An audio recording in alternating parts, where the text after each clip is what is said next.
Hello खमागणी दोस्तों। तो देख के आप पहचान गए होंगे मैं आज किस चीज़ की रेसिपी सेंड करने वाली हूँ। तो आज मैं जो है रेसिपी बनाने वाली हूँ तिल के लड्डुओं की।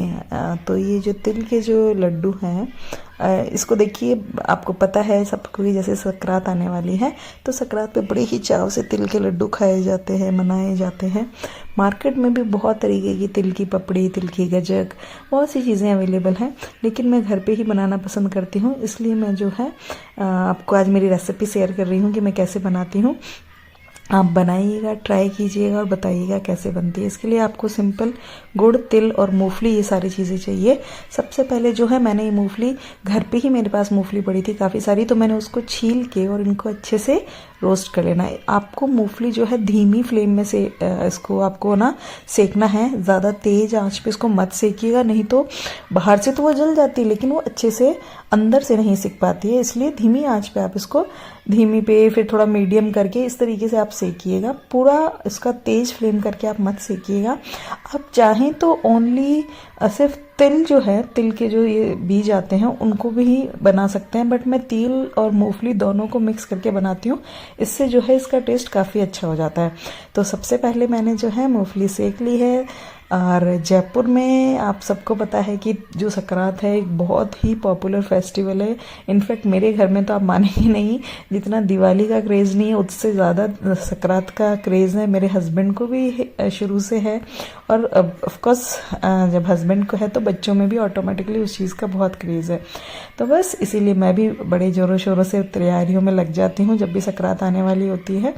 तो मूंगफलियाँ मैंने सेक ली है। अब मैं मूंगफलियों को अच्छे से हाथ से रगड़ के इसके जो छिलके हैं वो उतार लूँगी। ठीक है, अब जब मैंने वो छिलके उतारने के लिए रख दिए तो अब मैं सबसे पहले जो तिल है तिल सेकूंगी। देखिए तिल कम्प्लीटली आपकी चॉइस पे है। आप चाहें तो सफ़ेद तिल यूज़ कर सकते हैं, आप चाहें तो काले वाले तिल यूज़ कर सकते हैं, जो भी आपको पसंद है। बट मैं सफ़ेद तिल का ही बना रही हूँ। सफ़ेद तिल का मुझे थोड़ा टेस्ट बेटर लगता है। अगर आपको कालों का अच्छा लगता है तो कालों का बना लीजिए, वो कोई आपकी चॉइस के ऊपर है पूरी तरीके से।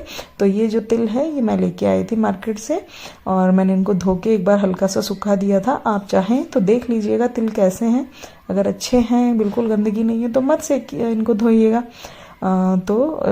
वैसे भी आप इनको बना सकते हैं। तो बस इनको मैंने थोड़ा सा घी डाल के और इनको अच्छे से आपको रोस्ट कर लेना है। इनको भी धीमी आंच पे ही रोस्ट करना है, बहुत ज़्यादा आपको नहीं इनको तेज़ फ्लेम पे करना, नहीं तो जल जाएंगे। बट हाँ, ध्यान रखें आप कि ये रोस्ट होए, इनमें एक चटक जो आती है ना, वो चटक वाली आवाज़ आनी चाहिए, और इस तरीके से आप इसको रेडी कर लीजिएगा। त्योहारों का आते ही एक अलग ही रौनक हो जाती है, और त्यौहार ही है जो एक तरीके से मुझे ऐसा लगता है कि जो मुझे पुश करते हैं नई नई चीज़ें बनाने के लिए। नहीं तो अगर त्यौहार ना हो तो मीठा तो मतलब बिल्कुल ख़त्म ही हो गया, बहुत कम बना पाते हैं मीठा, बस त्योहारों के मौके ही बना पाते हैं। बाहर से लाने से मैं सोचती हूँ कि बेटर है घर पे बना लें। तो बस इसी बहाने मैं नई नई ये जो चीज़ें हैं बनाती हूँ, और मेरे बच्चों को शौक़ है, मेरे हस्बैंड को भी बड़ा चाव है इन सारी चीज़ों का, गेस्ट भी आते हैं, तो ऑफकोर्स ये सारी चीज़ें बनाना अच्छा लगता है। और ये तो एक बहुत हेल्दी ऑप्शन है। ये तो मतलब आप ऐसे कह सकते हो इससे आपको कोई नुकसान भी नहीं होगा। आप मूंगफली भी खा लेंगे, तिल भी खा लेंगे, गुड़, ये तीनों ही चीज़ें सर्दियों में बहुत इंपॉर्टेंट है। और संक्रांत पे तो इन सबको वैसे भी खाना चाहिए। बोलते हैं इस टाइम पे तिल को चटकाना बहुत ज़रूरी होता है, बहुत अच्छा रहता है ये हमारे एनवायरनमेंट के लिए। और अब क्योंकि ये एक तरीके से कटाई का समय है, तो जो भी सरसों है, तिल है, ये सारे बीज जो निकलते हैं तो इनको बनाने ही चाहिए, इनको खाना ही चाहिए। अब जो मूंगफली थी मैंने उसके छिलके काफ़ी उतार लिए। देखिए पूरे नहीं उतर पाए थे क्योंकि घर की मूंगफली है, थोड़े बहुत रह गए तो नॉट अ बिग डील। आपको इसमें इतना वो सोचना नहीं है कि छिलके उतर रह गए हैं, तो कोई भी फ़र्क नहीं पड़ता है, रहने दीजिए। तो अब मैंने अप्रोक्सीमेटली मैंने ना 200 ग्राम मूंगफली ली है, और मैं तिल जो है थोड़े बहुत तिल, सारे नहीं, इनको एक साथ मैं पीस लूँगी, दरदरा मैं इनको पीस लूँगी। आपको सारे तिल नहीं पीसने हैं, आधे से ज़्यादा आपको रख लेना है, थोड़े ही तिल को आपको पीस लेना है। इससे जो है इसका जो एक तरीके से आप कह सकते हो जो लड्डू बनते हैं वो भी काफ़ी सुंदर बनते हैं, और खाने में भी टेस्ट जो है काफ़ी अच्छा हो जाता है।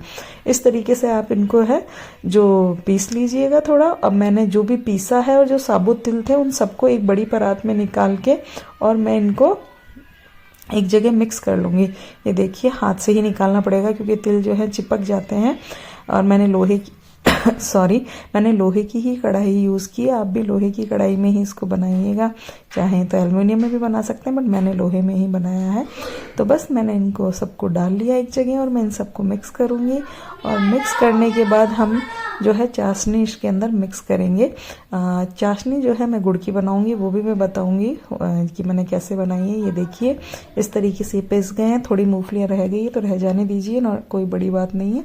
आप वैसे भी उनको यूज़ कर सकते हैं, अगर पूरा पीसना चाहें तो पूरा भी पीस सकते हैं। ये देखिए कुछ इस तरीके से ये एक अलग ही जो तिल का जो ये आपने बनाई है, एक तरीके से आप कह सकते हो जो घोल रेडी हुआ है, घोल तो नहीं कह सकते इसको, ये जो पिसा हुआ जो चीज़ है, तो ये काफ़ी अच्छा लग रहा है दिखने में।